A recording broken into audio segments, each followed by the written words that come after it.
1, 2, 3, 4.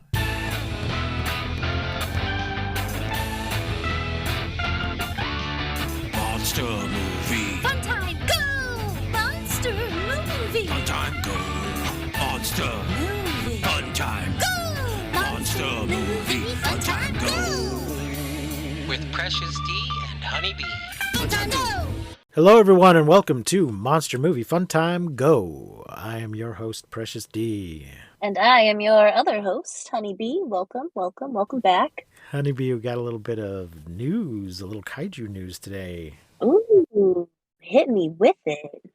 There has been a deal with Apple Plus and Legendary Films to make a Monsterverse TV show that will be on Apple TV. Oh, okay. Legendary is that's the current U.S. produced Godzilla, King Kong, Godzilla vs. Kong movies.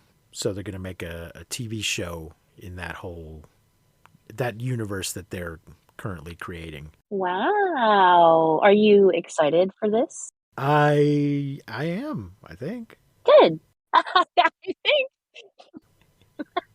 It's going to be produced, by Legendary Television and executive produced by co-creators Chris Black, who will also serve as showrunner, and Matt Fraction, alongside Safe House Pictures' Joby Harold and Tori Tunnel, and Toho Company Limited, Hiro Matsuka and Takamasha Arita will executive produce for Toho.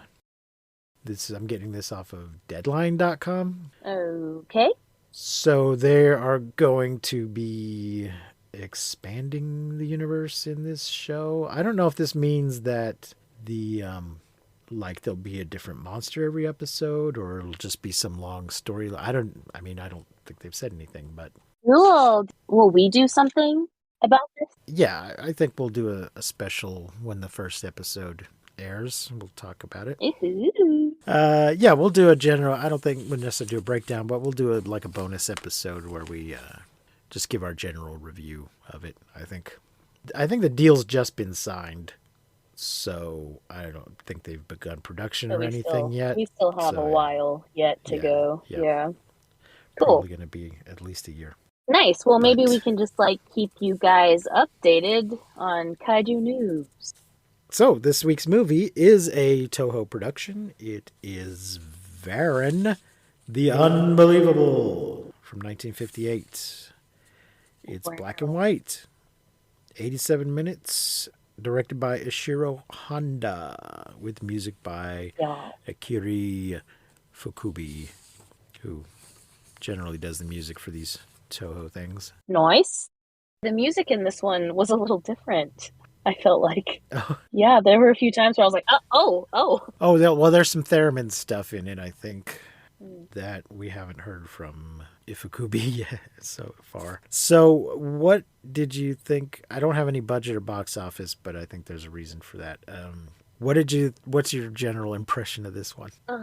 My general impression of this movie is there wasn't a lot of storyline. It was like this cycle, right? Like this movie just followed this cycle repeatedly.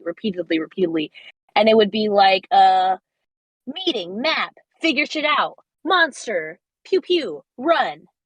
Meeting, map, figure shit out. Monster, pew pew pew, run. And this just kept happening over and over and over again. And I was just oh fuck, how many fucking times? It was a good movie. I enjoyed it. I was kind of what? This is a little bit too close to Godzilla in some ways, maybe. It also reminded me of another movie that we had watched, and I wasn't sure which one it was, and I went back and tried to find it in my notes, but there were a lot of things that were almost just felt like the same from a movie that we had already previously watched. Where, in the beginning, there's a sort of ceremony going on. Do you remember that? Yeah. There's a ceremony. The beginning of this movie and that movie were very, very similar. So I was thinking, what the hell is happening here? There was a ceremony in Godzilla. the original Hmm. Godzilla. Yeah. So that might be what you're thinking of. Maybe So so. here's the But thing about this movie. It was originally supposed to be a TV show, like a 3-part TV show. oh my gosh. That makes so much fucking sense. The thing is, Rodan had come to America, and I don't think it got a theatrical release, but it was on television, and it was a big hit. I think they Mhm. Americanized Rodan, but maybe not to the extent that they did it. I think they just maybe dubbed it and maybe did some edits. I don't think they filmed a bunch of American crap, but I do believe it's Yeah. a different edit. In any event, the TV release of Rodan was a big hit. So America wanted more. Like we do. So the TV movie arm of ABC asked Toho for give us another monster movie, would you please? And it was supposed to be this co-production. And the original intent was that it be a 3-part thing that would be shown on television.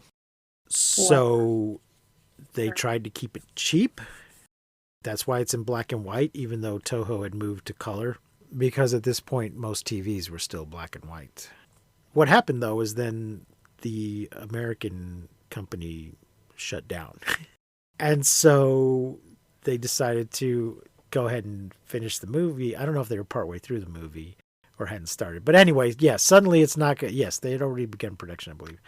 Suddenly it's no longer a TV thing. It's A TV going to show. be a full movie with a theatrical Oh release God. in Japan.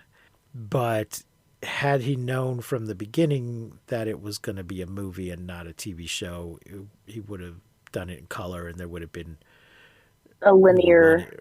Yeah, Yeah. more money put into it. And yeah, the script probably would have been formatted a little differently Mm-hmm. if it had been a movie rather than a TV show. Right. That makes so much sense. Yeah. I was just like, how many times is this going to happen? Wow, we're here again? Okay, wow, we're here again? I'm just like, man, there isn't a lot of storyline in this. It's pretty predictable. Once it happens the first time, then we just go around in these circles the entire movie. And it wasn't bad, but between this website, whatever this was, the link that you sent me, I could only watch Oh, it yeah. until like I had to watch it in like parts. It would only load so much at a time. So I had to kind of watch it in parts. I was having a problem with that too, so I just downloaded it Ugh. to my computer and watched it Oh, after it was done downloading. nice. Good plan. Well, I was enjoying it, but by the time, well, we'll get there. Anyways, let's do it. There's an American version of this movie that didn't come out till 1962, and we're going to discuss that next episode because it is drastically different than this version. Tune in next week. If they had just dubbed it and made some edits, we wouldn't bother, but they made some drastic changes, so we will discuss it. It's not even the same fucking movie. Just be honest with these people. Yeah, yeah. But apparently Honda was not aware of the American version until sometime in the 1980s. What? Are you serious? Yeah, this is what I read. This is what the internet told me. So that's Yeah. weird. Damn, that is weird. Wow. Okay. I show a death count of 28, including the monster. Oh. Well, I think they evacuated the city before he got there. So I got that off of some death count wiki. I don't know the exact address, but I do like to give credit for these things. I'll post it in the show notes. I'll put the link in the show notes so we can give proper credit. I don't want people to think I'm just this brilliant. I do sometimes get things off of Wikipedia and off of various websites. But you are also brilliant. Well, thank you. So let's get into this. Get into it, yeah. Varan the Unbelievable. Well, we start with a giant peen. The statue? No, I think it's a rocket, isn't it? Like going into space. Yes. Well, okay. We start with Oh yeah, the the credits. Yeah, you're right. The credits, which go on for a while, we see a shot of the idol Yeah. of the god that we don't know what it is yet. We just see the shot of an idol, and then there's a bunch of credits, and then yes, we start with your basic phallic rocket ship. So already I am excited for this movie. kidding. And they're doing a countdown and launching the rocket, and a narrator tells us that it's the space age and space is full of mystery, and we are about to reveal the most mysterious story ever told. I'm going to call bullshit on that. Yeah. It's a bit of hype there. And then we cut to Professor Sugimoto's biology class, and he tells us about a boy finding a butterfly that's normally only found in Siberia, but he found it in Japan somewhere. And he looks at the camera, the way that he looks at the camera, kind of like talking to us, like very Sesame Street style. Right. You know, when the Muppets look at the camera and they're like, "So, how are you?" Blah blah blah.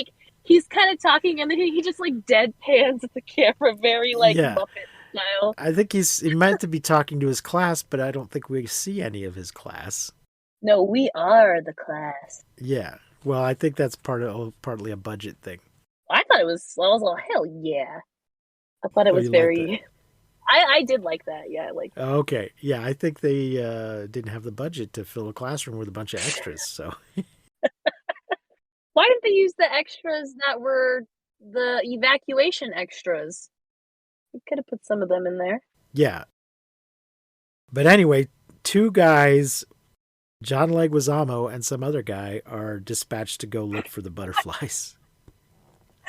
I thought one of the two guys looked a lot like John Leguizamo. Wow. Funny, I did not notice. Yeah. They're sent to go look for butterflies in Tohoku in the Kitagami River. Up the Kitagami River. Yeah, this is the worst fake driving I have ever seen in my life. when they're like driving up to this place, the guy driving is like, you've seen any toddler get in a car, like get behind the wheel and like shake it to like drive, like I'm driving. Yeah. That's how this guy is. Okay. I was like, wow, come on, dude. I didn't notice. But they're going to some area that's near a inland lake, 40 kilometers in diameter, in an area known as the Tibet of Japan. Okay. I think this is all made up. I don't think there is such a place. I think and we get a little bit of map work when the professor's talking about it, and then we see John Leguizamo and friend driving up a bad road to Iwanya village. Mm-hmm. And when they get there, the locals are very unfriendly. They just don't want them there. Mm-hmm. And they see a little sort of wooden obelisk by the side of the road with some words carved into it that say, it's in Japanese, of course, but the subtitles tell us that it says the God of Baradagi. Mm-hmm. And one of them reads it and the other's like, I've never heard it. I've never heard of it, and I hate this place. Yeah. And they drive off, and there's an earthquake. And they like, should we turn back? No, it's fine. And he asks Leguizamo if he's scared.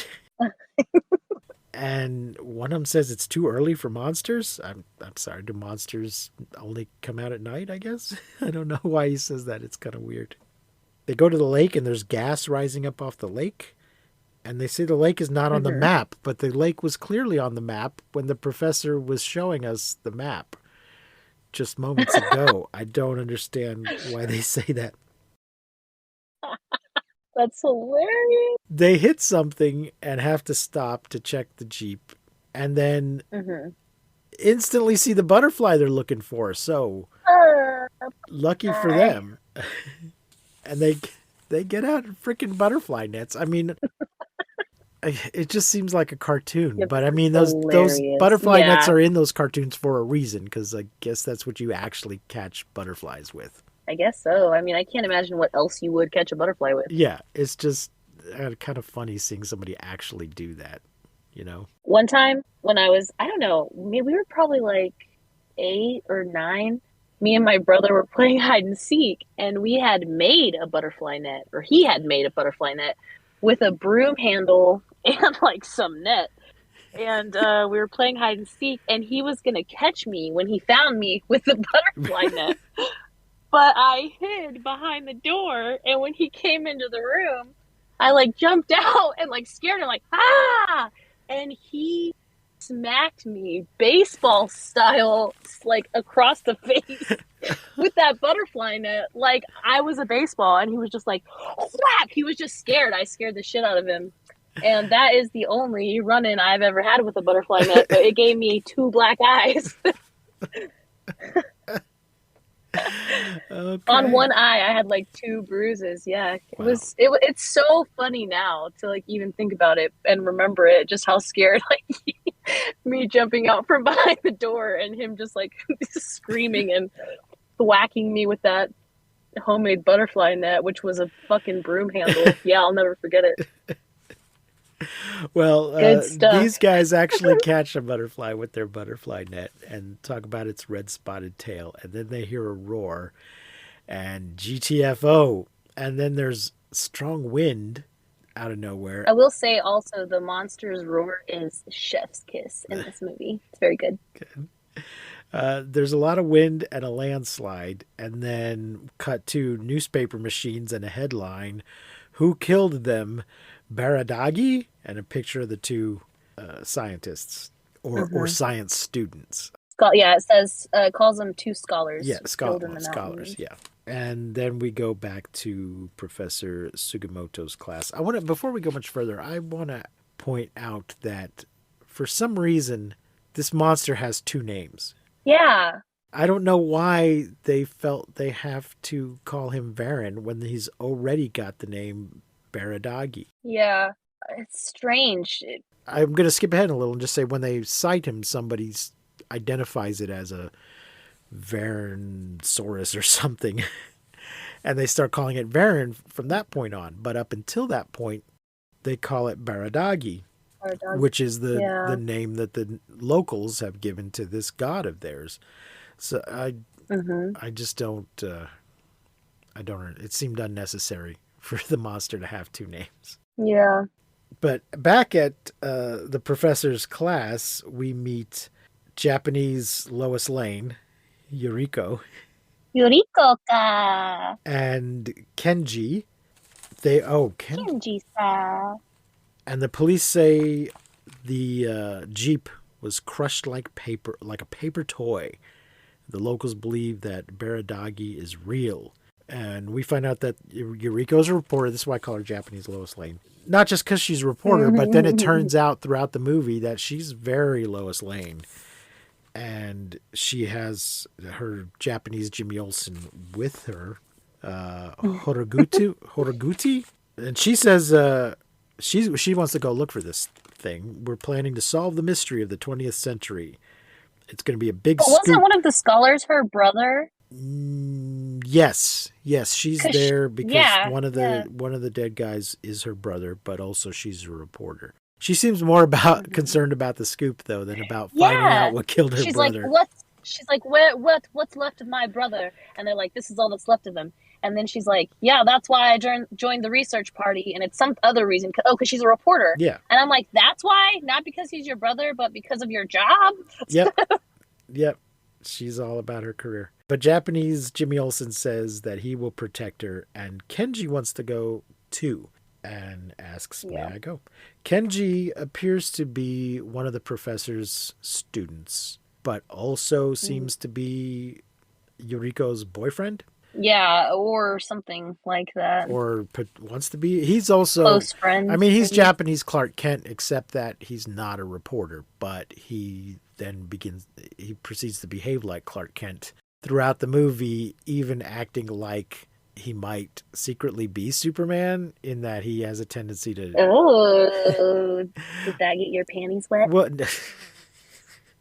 No, it did not.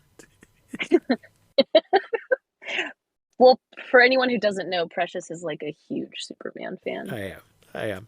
Like the hugest. But I first was just jokingly thinking of him as Clark Kent, but then he does sort of act at times like he's like he needs to be the hero when it's not really his job to be the hero at all. Aww.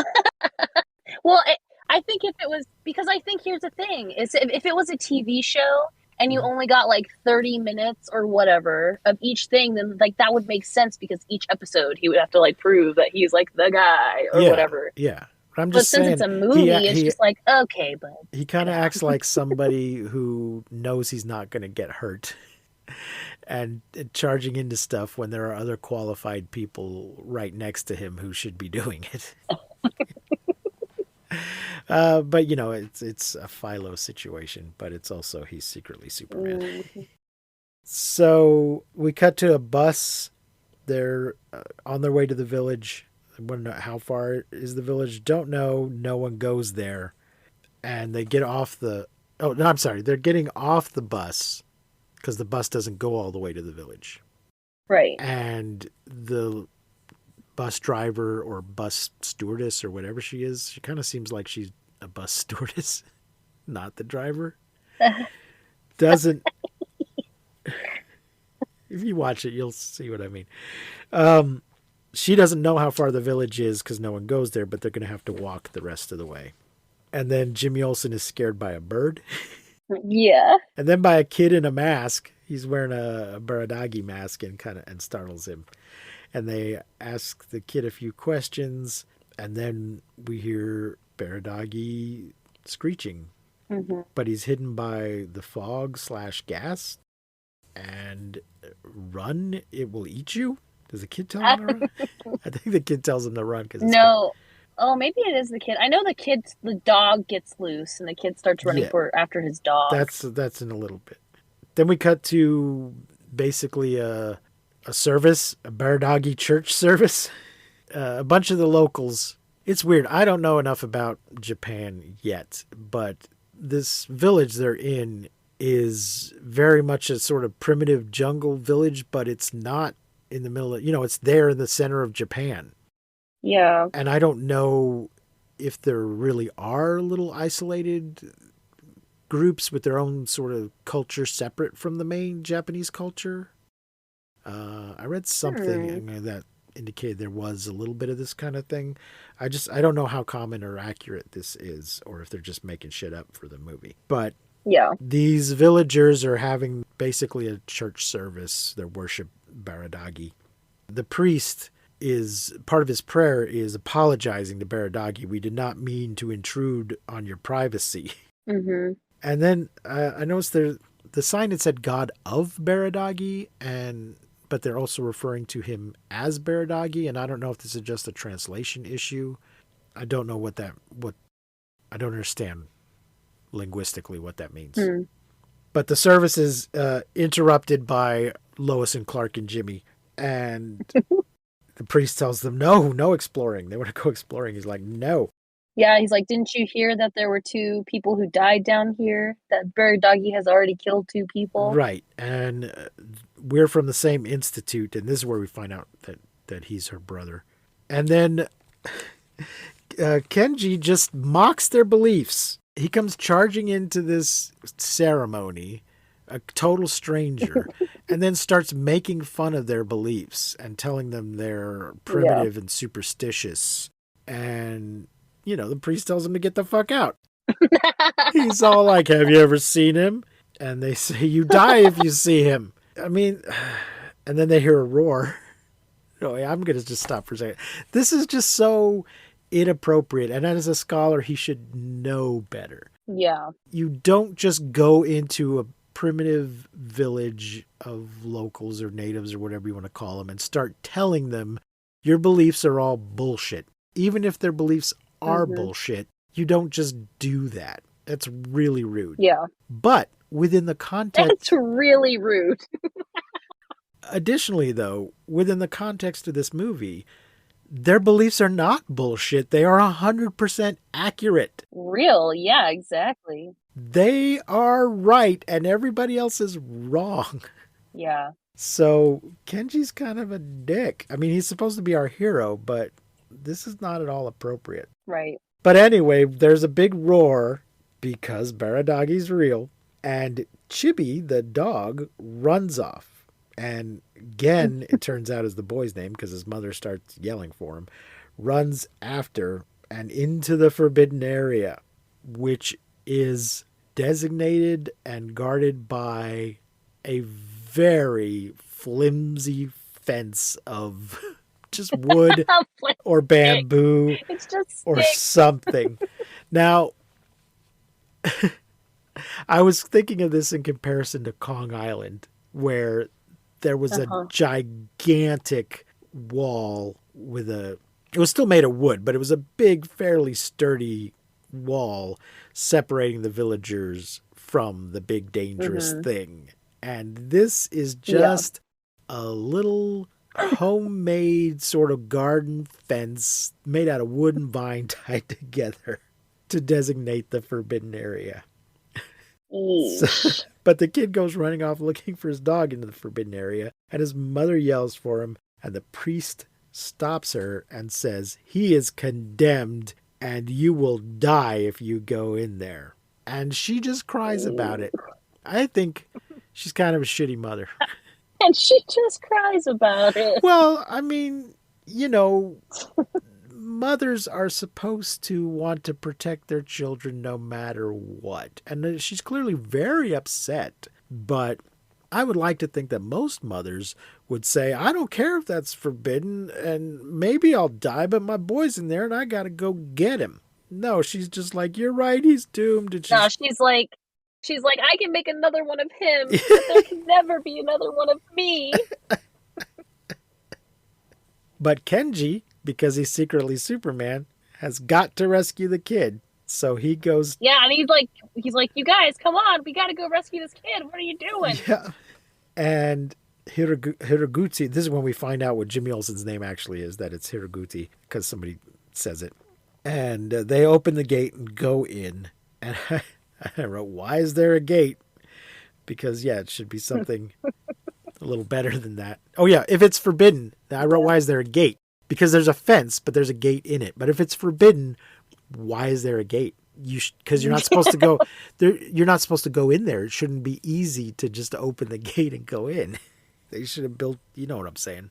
They should have just. Yeah, I know what you're saying. They should have built a fence with no gate. But they go in, and the priest prays for them, and then they split up or get separated. It's very foggy. There's this gas that comes up off the lake. The subtitles describe it as a gas, not as a fog. So I'll take their word for it that it's a gas. But then I think they also refer to it as a fog. Yeah, they also refer to it as a fog. Like they call it like the fog is lifting. Yeah. So the fog is getting too heavy or whatever. They get separated and they can't find Yuriko. So they return to the gate because the fog is too thick. And he pleads for everybody to help us find the boy. The priest argues about it, and Kenji says, bullshit, this is the 20th century. There's no monster. Stop being superstitious. And Jimmy Olsen says the boy went to go find his pet. Can't you go look for the boy? He shames them by pointing out the boy was brave enough to go look for a damn dog, and you guys can't go look for a human being? And this works. Mm-hmm. This is some Captain Kirk level of persuasion here, where he gets them to just abandon their lifelong beliefs and say, and yeah, right. Let's go. But then Chibi the dog runs up with a note attached to him from Yuriko that says, we're safe. Stay near the lake until the fog lifts. Yeah, I love this. They're going to stay near the lake until the fog lifts. So I guess she was confident. They found the dog and figured the dog can find his way back. Yeah. But we can't. They're going to stay there, yeah. So let's tie a note to him. But everyone's happy that they're not dead. And the dog runs off again. And everybody, the dog turns around and runs back into the forbidden area. And everybody except, or nearly a lot of people. I wrote everybody, but it's not quite everybody in the whole village. A lot of people, the mother and a bunch of other people follow, but the priest does not. And then the fog's lifting already. And they all meet up near the lake. And then something stirs in the lake. And then at 20 minutes and 56 seconds, Baradagi / Varan rises from the lake. So he's kind of like Godzilla's cousin. Yeah. Well, I noticed that a lot of kaiju seem to be water-based. lizard type. They're amphibious. They're sea monsters, or in this case, lake monsters. Mm-hmm. Many of them seem just as comfortable in the water as they are on land. Nobody ever goes into great detail about this to explain to us if they have gills or how they're able to stay underwater for such a long time. Well, Baradagi appears to live at the bottom of the lake most of the time. Yeah. Unless you trespass, and then he loses his Piss shit. him off. Yeah. And they run, and there's lots of wind. So it appears that Baradagi just generates wind by Walking. being around. Yeah, I don't know, but we always get a lot of wind. But it's not constant. Like, not throughout the film, he's not constantly blowing wind. Maybe that's it. Maybe he farts and.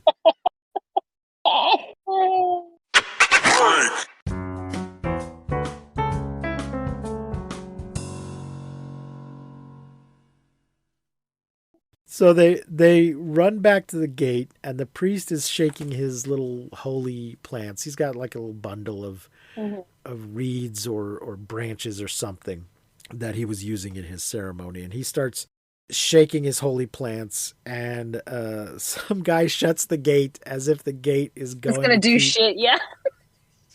Keep him in. And the priest is yelling, "Forgive them." He does not forgive them. No, he does not. And the priest dies.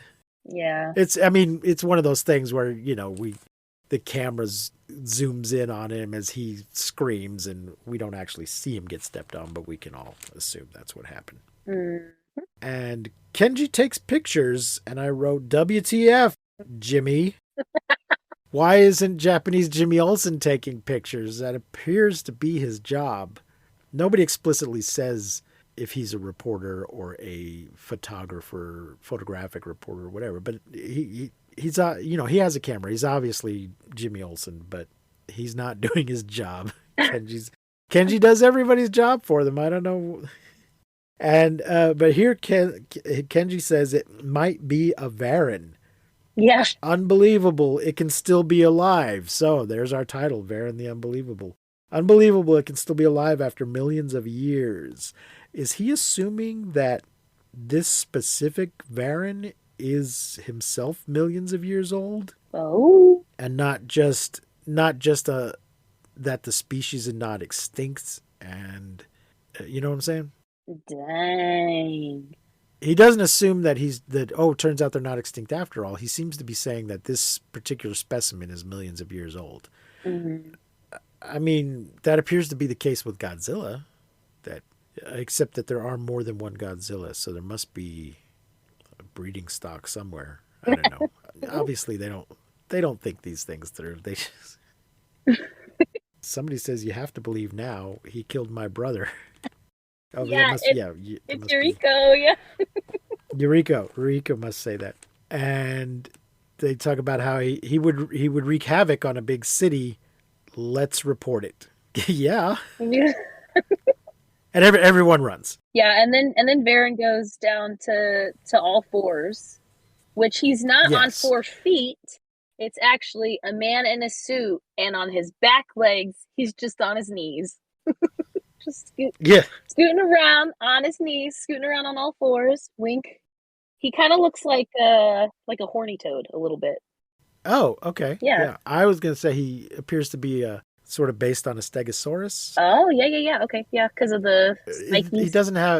He has spikes along his back. He doesn't have like a fin with spikes like a stegosaurus, but he seems to be loosely based on a stegosaurus at first because he's on all fours and he's got spikes on his back. Mm-hmm. And he crawls around wrecking the toys. Like you do. Yep, the village. But it looks like everyone's gone. We don't see anyone screaming or running. He's just tearing up this little small village. And it takes him quite a while to tear up. Yeah, because he's like doing it in circles. Like most of the time, we just watch a monster just like fucking like thrash through a city. This guy was very confused toddler destroying shit. Like he would smash, turn in a circle, smash, turn in a circle. He was just kind of confused toddler destroying shit, not like angry destroying shit. Yeah. Well, the priest believes that Varan is offended because his privacy has been disturbed. Invaded, yeah. So normally the monsters trash stuff up as they're passing through. But maybe Varan Oh, I see, yeah. actually wants to destroy the village as punishment. Yeah. Or maybe he's just a creature and not a god. Who knows? And then we cut to newspaper headlines. Varan, the prehistoric monster. Varan annihilates village. See how, like, So this we're all is, calling it Varan now. yeah. This is Okay. kind of where our cycle starts over again. So now we're back to the newspaper headline, back to the map work, back to the. Yes. So this must be episode 2 of the show. Yeah, probably.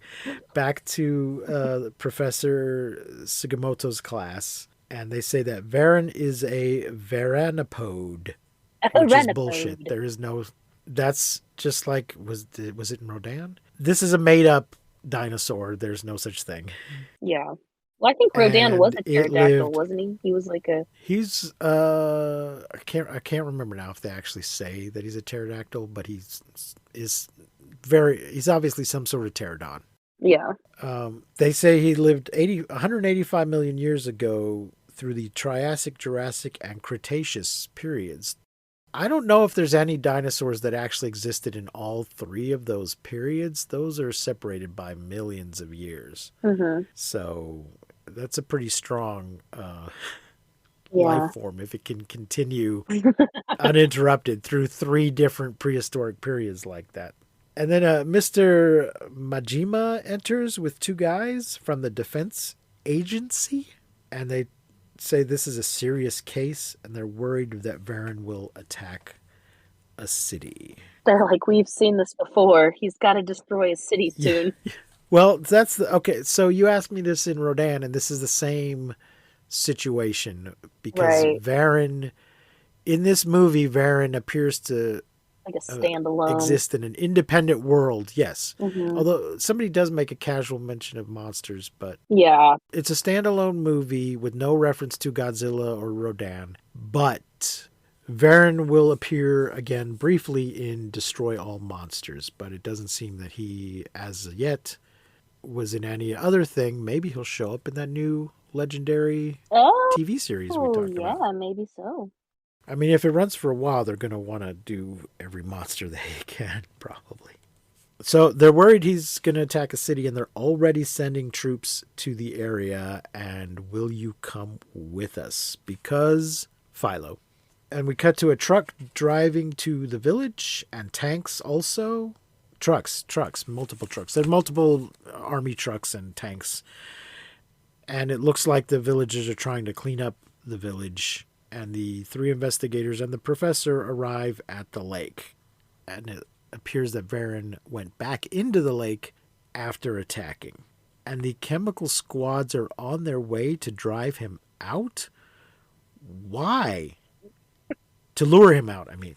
But it would, no, they say lure him out, but it would be drive him out. It's not important. If he's gone back into his lake, why not just leave him there? Yeah, well, I mean, I guess because he's gonna just get, next time he gets pissed off, he's just gonna attack again. Yeah, but how about we put up a better fence and just tell people to leave him alone? A better fence. Oh, shit. You guys gotta see this fence. It's hysterical. You remember that tree in the You're a Good Man, Charlie Brown, that he gets for Christmas? It's made out of that. You mean in the Charlie Brown Christmas? Yeah, that. You're a Good Man, Charlie Brown is a stage play that you were in. All right. The title of the Christmas special is A Charlie Brown Christmas. Well, there you go, everybody. Now you know. Anyway, yeah, the fence is as sad as that. My point is he's been living at the bottom of this lake and not really bothering anyone for millions of years. Well, these people are like terrified of him, so maybe he has bothered people. I mean, Maybe he bothered them once, and then that's when they started this church and said, okay, don't go in there. yeah. And they chant and make offerings to him and appease him, and he stays appeased. Yeah, But but if anybody that's not a way to live. trespasses, That's not freedom. but That's no way to live in fear of like walking. You have to walk on eggshells because this giant monster is living in your lake. so we got to lure him out and kill him, the one remaining specimen of his species in all of existence. Well, I don't know. They could put up a better fence and just move away. But no, they're going to lure him out. This just seems like a really bad plan.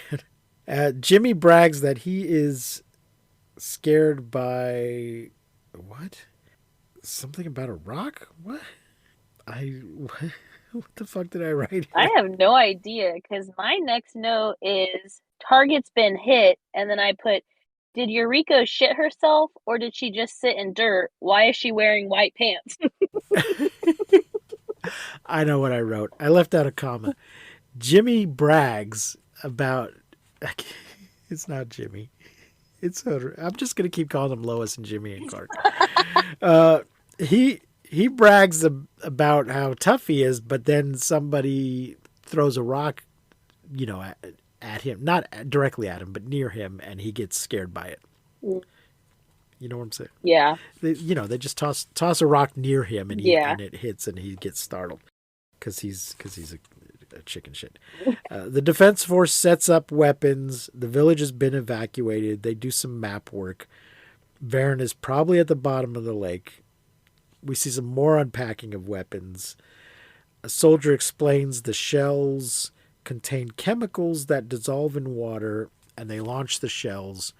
20 minutes later, nothing has happened, and some dead fish Bubble up. float up to the surface. And they seem surprised. Yeah, this is a pretty cool effect, though, here with the water and stuff, with the bombs in the water. I thought it was pretty cool, like the effect of the bomb thing, like going through the water and like the smoky bubbles. I was like, oh, right. That was pretty cool. Yeah. And I guess somebody had to be down under the water holding on to, I don't know if they were actual dead fish or just fake dead fish, but somebody had to be down there and then let go of the dead fish so they could float up to the top. And they seem surprised, but I mean, you're throwing chemicals in the lake. Of course it killed some fish. Yeah, why you're trying to kill somebody else? Yeah. Varan rises. I didn't notice, but considering this was supposed to be a 3-part TV show, it's probably the same bit of footage from before. With him coming out of the water? Yeah, of him coming out of the... Definitely the bubbling and stirring that happens before he comes up is the same. Yeah. And then various guns and rocket launchers and tanks make with the bang bang, but of course it does no good. So run. Jimmy's trying to act like he's not scared as he runs. Want everyone to see your back? I think Kenji's making fun of him, and he says, "I just want to take a picture at a distance because it'll look better that way." Yeah, Jimmy's trying to act like he's not shitting his pants, and they withdraw and run away, but Kenji won't leave, and Yuriko tries to stay too. Kenji tries to get a good picture, and Varan is now walking upright. Mm-hmm. And Yuriko falls and is trapped under a log. And back at the sort of field base camp, the professor says that Varan is indestructible. We might have to use something really drastic. If only we had an oxygen destroyer. Jimmy and Clark notice that Lois is missing. Oh no. And Yuriko passes out, and Kenji finds her just in time and rescues her. Yeah, a tree has fallen on her. Yeah. And then they go hide in a cave, and Varan tries to get at them. Yes, and you can see here, too, that Ranny does not skip leg day. Oh, my quad. He tries to dig at them, dig them out of the cave. And the search party comes looking for them, and it's starting to get windy and dark because Varan generates wind for some reason. And the search party can see that they're trapped in the cave, and the professor suggests using some flares as a diversion because catch his he attention. says that. What does he say? He says something like light diverts animals' attention, or no, he says animals are sensitive to light. That's what he says. I was like, what? Right. We saw this same weird thing in Godzilla Raids Again with Mhm. Anguirus, where they seem to both be trying to attract and repulse the creature with light at the Yeah. same time. Yeah. Because he says they're sensitive to light. So if they're sensitive to light, they should turn away from it. Mhm. But when he sees the flares, he moves towards them. Maybe, I don't know if it's a translation issue or just bad Oh, writing. maybe. I don't Maybe. know. But it successfully draws him away, and they go rescue them. And I wrote fire. Yeah, where's this raging fucking fire? I guess from the flares? Yes, the flares. We don't actually see this; it's not explicit. But now, yes, now there's a forest fire, so maybe the flares Oh, set the raging forest on fire. forest fire. Yeah, it starts and accelerates really quickly. Varan climbs up the mountain to get away from it, and reveals that he can fly. Holy shit. I was so surprised. I was like, I like squealed and cheered. Like, oh my god, he kind of looks like a sugar glider. Like, he has this, like, skin flaps. Yeah, he's got a flying squirrel type Yeah, thing sugar between gliders. his arms and his legs. I've never heard the term sugar glider That's before. what Is that what just a flying squirrel is actually called. Is called a sugar glider. that's the scientific name for a Well, yeah, flying squirrel? yeah. I mean, Okay. it's like the squirrels that you see with the little flaps of skin right there. They have really really big eyes. They're nocturnal. They're called sugar gliders. Uh-huh. Yeah. Okay. Oh, so he starts to fly away and everybody hits the dirt and he sounds like a jet. He doesn't kill anybody as he's going. They just all hit the dirt as he flies over them. Yep. And then we see that an anti-Varan headquarters has been set up. There's a building and a sign on it. It says anti-Varan headquarters. Yeah, and this is the beginning of our next cycle. Yeah. So some kind of the Ministry of Defense or something has set up this headquarters. The Navy and Air Force are searching day and night, and we see ships searching. And then at headquarters, there's a big military meeting going on, and the gist of the meeting is we got nothing. Yeah. Yep. Pretty much. So it's one of these big table with a whole bunch of military guys and one guy in a suit sitting at the table with more guys, actually two guys in suits, more guys just standing around. So here's all the extras that should have been in the classroom are now in the meeting room. Because there's a bunch of dudes in uniforms that don't have any lines and don't really need to be there. There are no small parts, only small actors. I think they just want us to see that the military is all there for this. Yeah. And the guy running the meeting, it takes a long time before they explain who this guy is. The guy running the meeting asks, what is your opinion, Dr. Fujimaro? Did you recognize Dr. Fujimaro? Yes! Good. I thought I did. I was like, wait. Because he did not recognize. Yeah, the douchebag from, yeah. Yeah. You did not recognize Howard Ziffel. That guy, I guess I just deleted that guy right out of my brain. He is Akihiko Hirata, Yeah. who played Dr. Serizawa in Godzilla, and Professor Kishiwagi in Rodan, and Ryochi in The Mysterians. Hell yeah. Shout out. We will see more of him in later movies. I'm not going to go through them now. We'll just make note of every time he pops up because he is in a lot of these. Nice. But his opinion is that he's optimistic. He doesn't think we're all doomed and we're totally screwed, as the rest of the panel seems to think. Because somebody says that his skin is as hard as steel, and he says, we have stronger weapons that can penetrate steel. Varan's an animal.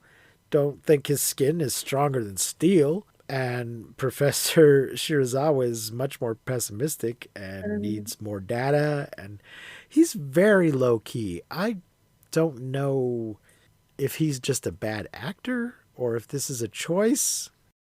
You're like, what are your secrets? What are you hiding? He just doesn't. He seems like he suffers from depression. Aw.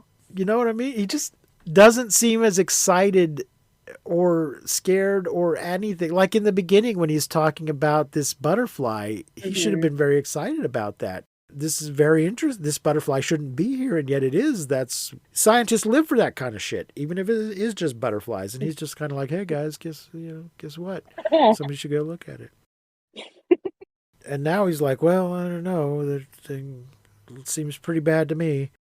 Dr. Majima agrees with the professor and points out that skin doesn't have to be stronger than steel. If it's flexible, it might be bulletproof. And he says, after he says that though, he says, obviously this is common sense. And I was like, what? Is it? Well, if it can absorb the impact without breaking because it's flexible. Okay. It doesn't have to be rigid to be bulletproof.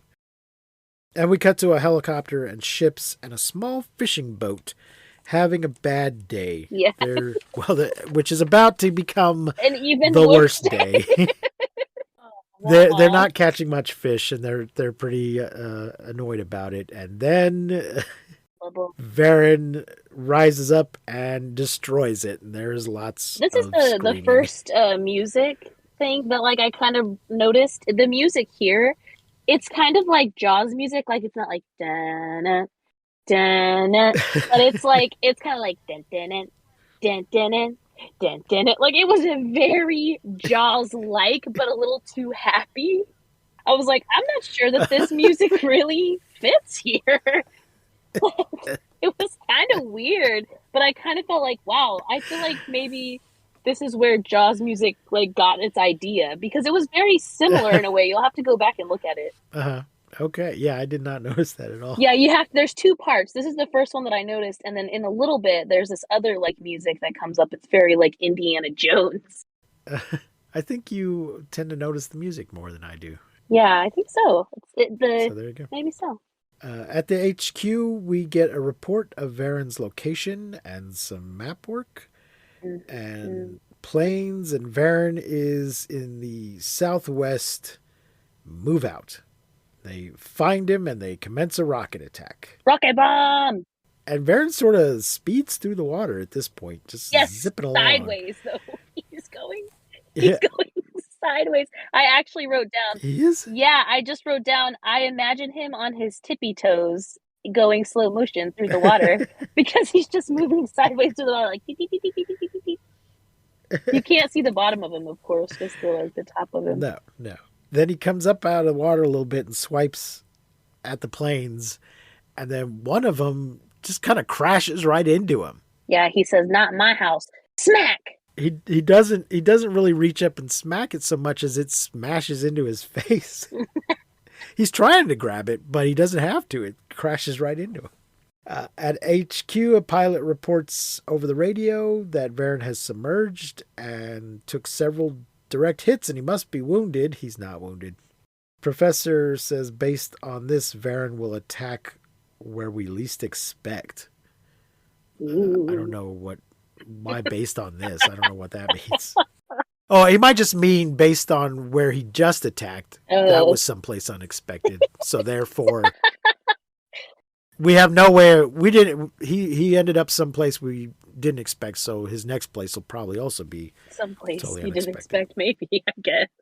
Nobody expects Varan the Unbelievable.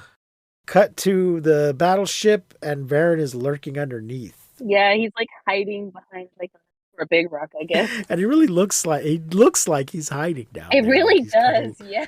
at the bottom and sort of looking around. And, do they see me? It has like this Muppet shaped mouth, and it's kind of always open, and like that's kind of how puppets smile, if their mouth is just slightly open. So it kind of always looks like he's just smiling, like just slightly smiling, and like there's all this firefight, and he's just like nana nana boo boo, like with this like little smile, like this little tiny smile. Mouth is just always slightly open. And but the sonar does find him and reports to HQ, and then we see that Lois and Jimmy are there. And I was afraid just before this that we were not going to get a Philo, but Philo, Of course. because we hadn't seen them in a while. Ladies and gentlemen, if you're joining us for the first time, FILO stands for first in, last out. And that is the idea in these movies that if you're there in the beginning, you stay around through the whole thing, It's regardless of what your qualifications yeah, it's are. almost like an unspoken rule or something. Yeah, yeah. Because they're just a couple of reporters. They have no business being in. Well, I mean, I don't know what the Japanese military's attitude towards the press is. It's not like they're fighting a human enemy and they have to keep it secret because Varan doesn't read the newspapers. He won't know what the military's plans are. But still, it seems weird that they just let these two random reporters into their military meeting. But there you go. Maybe they're just trying to be open with the press. So Jimmy says, damn it, Varan will attack us again. No, he says it very sweetly. I wrote very sweetly. No. Sorry. I'm going to cut that out. He's very sweaty. He says it very sweetly. Oh, that's funny. I'm not going to cut that out. I'm going to leave that in. Because as everybody knows, mark it on your bingo card. Precious D cannot read his own writing. Oh, I also wanted to say about the bingo card, since we don't have a Kong window moment, if we did have bingo cards, Yeah. I think we should accept the plane slap as the Kong window moment of this movie, because it was like plane slap out of the air. I think that would be acceptable. I mean, it is a different Kong. We could just do a general Kong moment. Kong moment. Reference.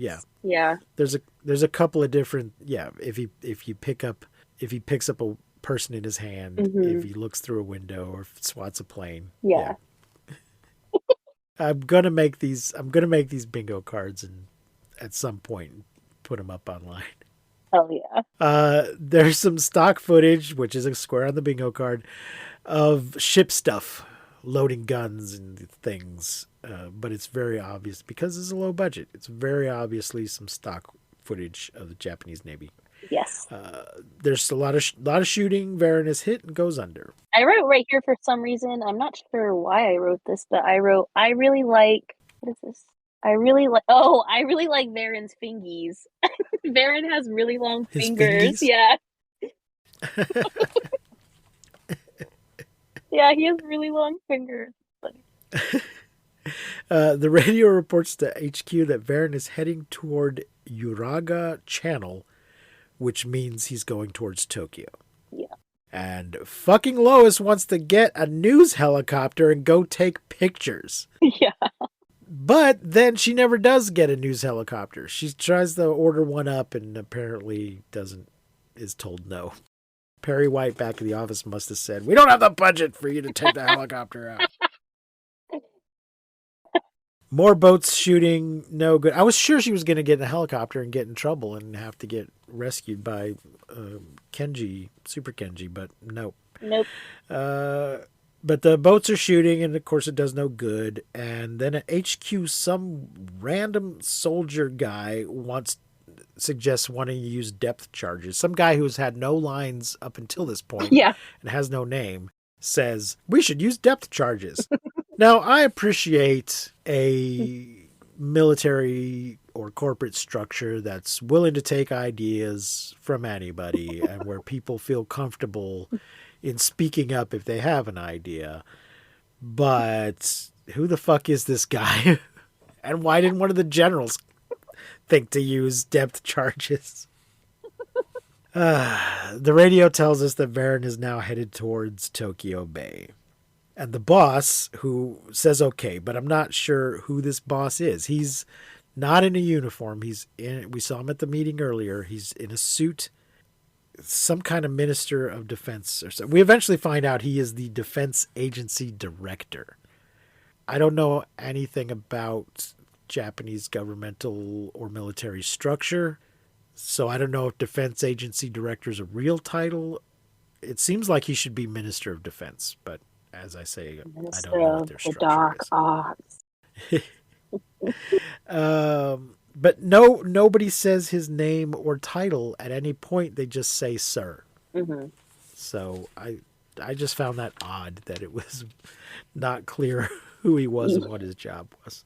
Yeah. Oh, I think the credits list him as defense agency director. That's where I got that. But nobody says Mr. Director or anything like that at any point.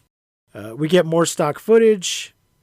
Everyone is on a boat now, watching depth charges get launched because of Philo.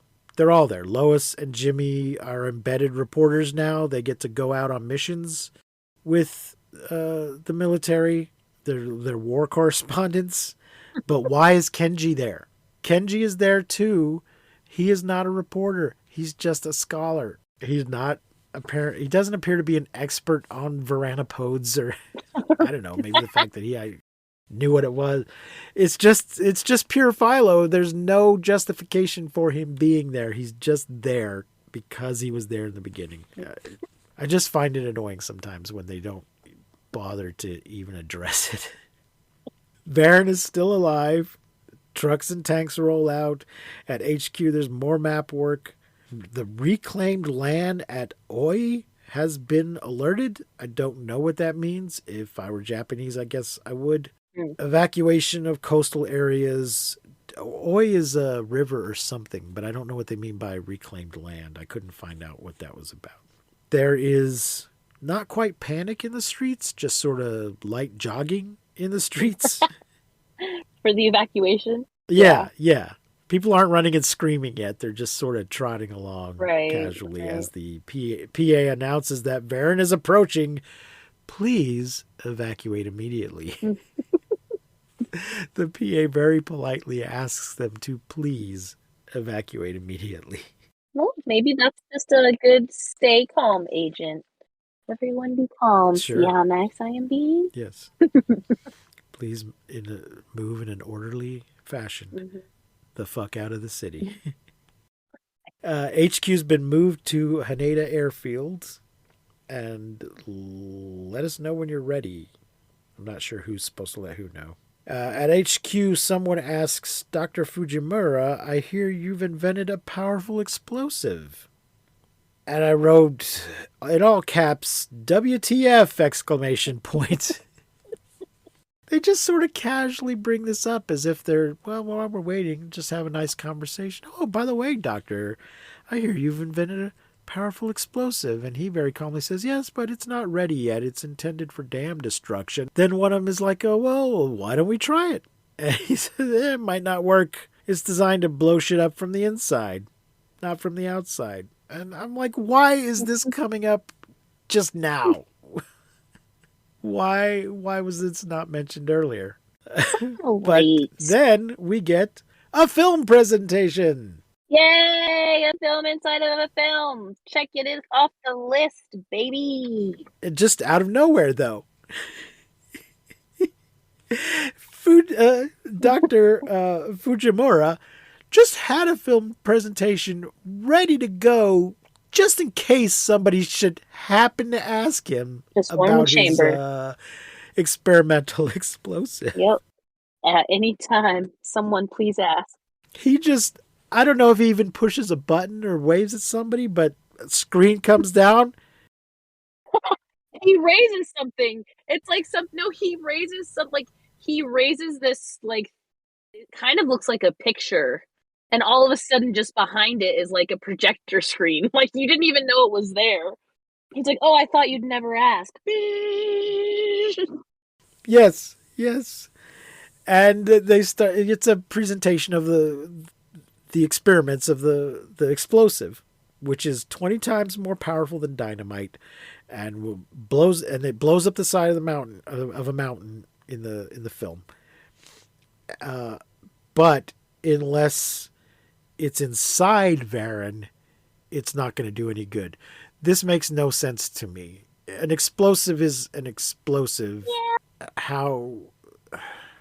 I think it's still, they're trying to, something about his skin still. Like his outer layer, his outer, whatever it's called, skeletal structure. Well, but he doesn't say that it won't penetrate his skin. He just says this explosive is designed to blow things up from the inside. You know, like when we blow up a mountain, we've got to put it inside the mountain first to blow it outwards. You can't just put it on top of something and expect it to do any good. I don't know. It just seems like nonsense to me. Yeah. But they're like, how are we going to get inside of him? I don't know. We don't know. Bow, bow, bow, bow. Take him to a fancy dinner. Figure out what he eats and, stick the pill in a piece of hamburger or something. I don't know. Wow, wow. So the radio tower of Haneda Airport, Varan is moving. I just understood what happened. I was saying take him to a fancy dinner. Like, that's how you get inside of him. Yeah. Wink, wink. And you were like saying, like, put the pill. I thought that was another roofie joke. No. I was saying, like, with a dog, you put the pill inside of a little Yeah. Yeah, I was saying, like, take him out on a date and maybe he'll let you get inside of him. I see. I thought you meant take him to a restaurant and put the explosive in his food. No, I meant like, wow, wow, wow, wow. So you were being filthy minded. I was trying to actually figure out how to do it. Yes, and that's why I am not in the government. Oh, good Lord. Anyway, the tower radio's in that Varan is moving towards the airfield. So they say, let's use Fujimura's explosive. And he says, I'd rather not. And they say, you must. And he says, okay. Okay. What do you mean you'd rather not? And then the director says, this is the final showdown. Let's move headquarters to the airport. Because God forbid we try to do something remotely and not get stepped on by a monster. At night, it's night now, and the Army and the Navy are ready. Varan heads in towards the shore, and boats shoot. But of course, it doesn't do any good. Tanks and stuff deploy, and all the toys gather in one place and open fire. A lot of them miss. Mm-hmm. The professor asks Fujimura if he's sent for the bomb, and he says, yes, it should be here any minute. And there's more bang bang, and then, is the bomb here yet? A guy gets on a plane to try to find out. I'm sorry, not a plane. Some guy gets on the phone to try and find out. I was like, what?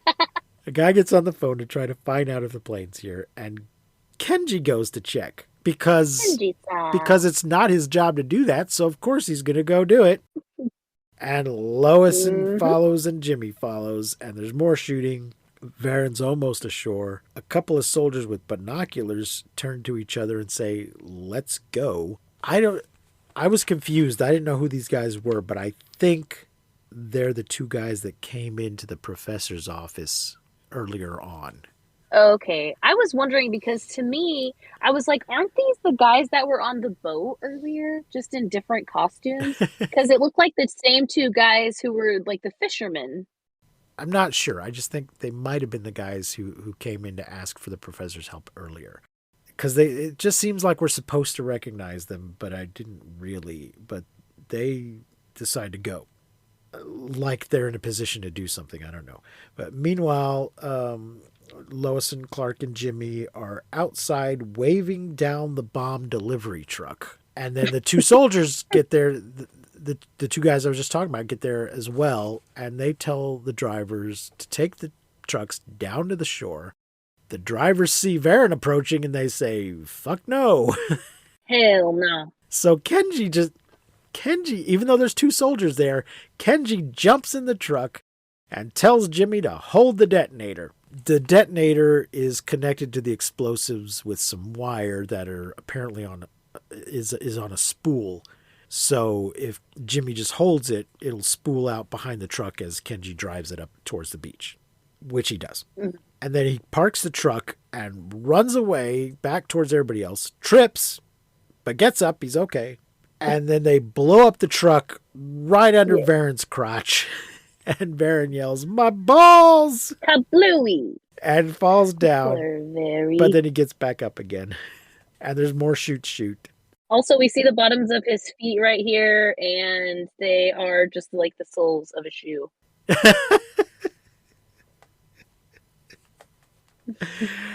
I just put, the bottoms of his feet are shoe soles. Oopsie. The HQ which is not much of an HQ anymore, says, let's move to the north end of the field. Because right now it's just some guys standing around a car with like a map on the hood of the car. Planes attack. Varan smashes up the airport. Varan seems to be starting to feel the effects of all the missiles and shells. Everybody meets up at the north end of the field. And this is where they do the map work on the car hood. And Kenji asks if we should attack again. And the director says, no, if we shock Varan too much, it will also anger him. And I said, it's too late for that. He's already clearly very angry. What are you thinking? You think if you just stop attacking, he's going to calm down and go away? I mean, maybe. And I wrote, well, Tokyo is doomed. Did I write? Is that me or did somebody say that? No, the guy. Yeah, one of the guys says it. It says like, well, Yeah, if we don't, I mean, yep, we're doomed. Well, Guess we're doomed. doomed. And I wrote, Yep, we're all fucked. Everybody, go home and kiss and your I wrote mom. Katsumoto ? That may be where I figured out that they are the guys from earlier. Varan stumbles and starts crawling again and wrecks more buildings. And then takes a missile to the face. And the professor finally figures out how to attack him from the inside. Varan is swallowing all the flares, the parachute flares. And he says, I saw the same thing happen at the mountain. And I wrote, did you? Yeah, what? Why didn't we? We saw him be attracted to the flares, but we did not see him eat the flares. Yeah, then he just flew away, right? Yeah, he just looked at the flares. He didn't eat them. Let's attach the explosives to the flares and drop them from the helicopter. Then there's more mayhem while they get the explosives and set them up. And they attach a timer. But how do they know how much time to set it for? It seemed... Kenji sets a timer...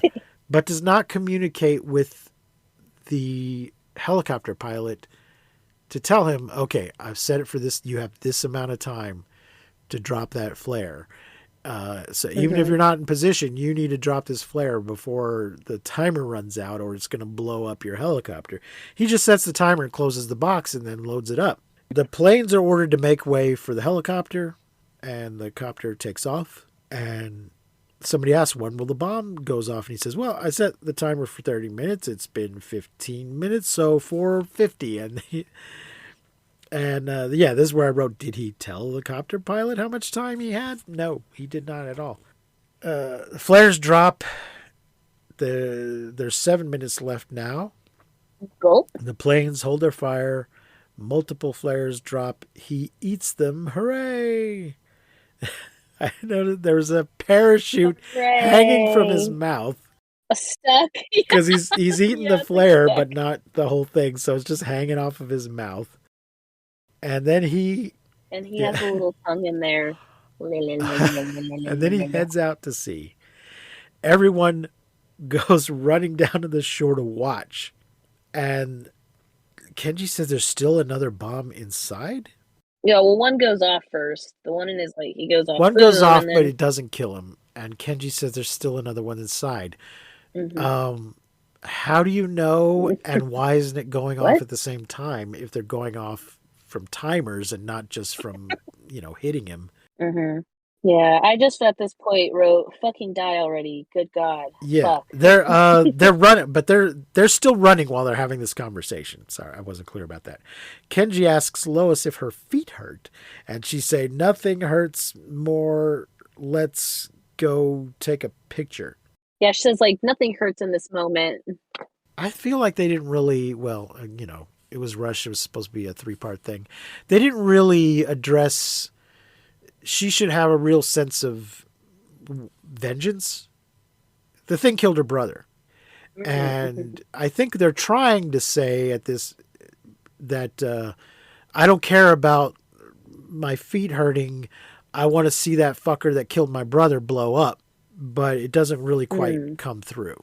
But I think that's why she's saying... Yeah, I took it as, I have such an adrenaline rush right now. Let's go get a picture because Yeah, it's my job. I think you might be right there. That because they are playing that up much more than the that fucker killed my brother.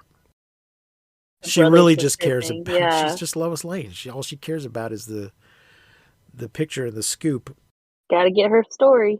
Also, it should be Jimmy worrying about the picture because that's his job, but he's terrible. Mm. Varen crawls into the ocean. Everyone's on the beach now. No one takes a picture. She just said how important it was to get a good picture, but they all stand around and watch. 3 of them have cameras. Not a one of them takes a picture. There's a big explosion, and then Jimmy kind of sniffs and wipes his eye like he's sad about it. And then the narrator says, "Thus Varan has vanished into the veil of mystery. After a desperate struggle, man has now won another victory." The end. Boo? Boo! No, I'm just kidding. I just like by the time the movie was over, I did not give a shit. Like the end of I was just like, come on. It was a good movie up until a certain point, but it was like we're repeating the same thing over Yeah. and over again. It's just a little bit too much. Now that I know that it was going to be a TV show, that makes perfect sense. Like each episode, I could like literally pick out where each Uh-huh. episode would be because I mean, it was just the same thing over and over again. So it was good for a while. And then Yeah. it got boring. And by the time Varen died, I was over it. I It didn't was give a also shit anymore. designed to have, commercial breaks and that kind of thing. So, yeah, I think it Yeah, would have been yeah, that makes perfect 3 sense. half-hour episodes probably with commercials. How many stars? How many stars are you gonna give Varen? I liked it. I'm gonna give it 3 stars. I know it sounds like I was pretty Okay. harsh, but I liked it. I like it much better Yeah. than the U.S. version, which we'll get to next week. Oh, garbage. Racism factor, I'm gonna say not applicable. It takes place in Japan. Japan is not America. It's fairly at this point in history a fairly homogenous culture, and I'm not in a position to judge. There's nothing but Japanese people in it. That's fine. uh, not sexist, really terribly. There's a little, Lois is a little bit of a damsel in distress, but she's, a woman with a career. She may or may not be Kenji's girlfriend. It's not really clear, but her role in the movie is not defined by Mhm. her relationship with a man or anything like that. Also, again, I'm not Japanese, but I don't think Japanese culture at the time is known for being particularly progressive or feminist. And yet, here we have this independent career woman. So I think this movie does pretty good in that regard, as opposed to the United Yeah. States version that we will discuss next week. Oh god. Yeah, I'll give this a 3 as well. I did like it. I just between the website being wonky for me and having to just watch it in spurts, it just felt really fucking long. But yeah, I did like it. I pretty much like everything that we have seen in Japan. This is probably my Yeah. least favorite though, out of everything we've seen in Japan so far. Well, it's not the director's favorite either. He said, I regret that it was so cheaply done. And, they switched on him halfway through. You thought he was making one thing and then suddenly he's making another thing. And so, Yeah, sure. Yeah, I would take this over the American version any oof. fucking day of the week. So. If you didn't hear last week, you can find the Japanese version on archive.org. That's the only place I was able to find the Japanese version. There may be a DVD out there somewhere. Floating around somewhere in the cosmos. I didn't go on Amazon and try to buy a DVD. All I saw on Amazon was the American version. But if you haven't watched it yet, check out archive.org. You can find it there. I think that's going to wrap it up for this week. Wrap it up. Wrap it up, wrap it in. That's supposed to be pack it up. I don't know what you're talking about. You don't? No. Is that a What? song? Yeah, pack it up, pack it in. Let me begin. Jump around. Jump, jump, jump around. All right, ladies and gentlemen, until next week, remember, keep calm and take shelter in basements. Don't misuse science. We will not see you, but you will hear us next time on Monster Movie Fun Time Go. Monster Movie Fun Time Go! You've been listening to Monster Movie Fun Time Go. If you enjoyed the show, please rate and review us on your podcasting platform of choice. Our theme song is by the Texacato Folk Rock Punk featuring Lita Lopez. You can support the show, find links to our social media, and even leave us a voice message at anchor.fm/MNFTG.